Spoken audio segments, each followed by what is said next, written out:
नमस्ते दोस्तों, आज हम बात करने वाले हैं पुरंदर की संधि की, जो कि मुगल साम्राज्य के सेनापति राजपूत शासक जयसिंह प्रथम और मराठा साम्राज्य के छत्रपति शिवाजी महाराज के बीच 11 जून 1665 को पुरंदर की संधि पर हस्ताक्षर किए गए थे।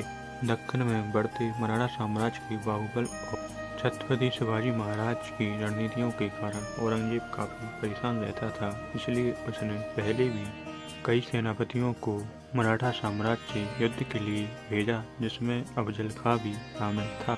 लेकिन 1665 में जय सिंह द्वारा पुरंदर किले की घेराबंदी करने के बाद छत्रपति शिवाजी महाराज को समझौते पर हस्ताक्षर करने के लिए मजबूर होना पड़ा।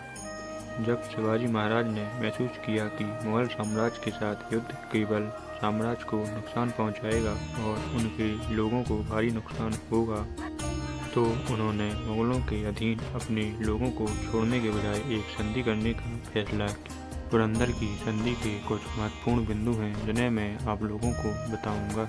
शिवाजी महाराज को मराठों के नाम पर 12 किले और साथ ही 1 लाख ऊँट तक की शुद्ध आय का क्षेत्र रखने की अनुमति दी गई। दूसरा, छत्रपति शिवाजी महाराज इस संधि से बंधे थे कि मराठा हर समय मुगलों की मदद करेंगे।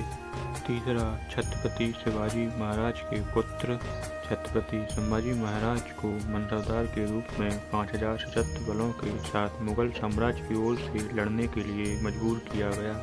चौथा, छत्रपति शिवाजी महाराज इस संधि से बंधे थे कि यदि मराठा कभी कोंकण क्षेत्र पर दावा करना चाहेंगे, जो उस समय बीजापुर के नियंत्रण में था, तो उन्हें मुआवजे के रूप में 40 लाख ऊँट देने होंगे।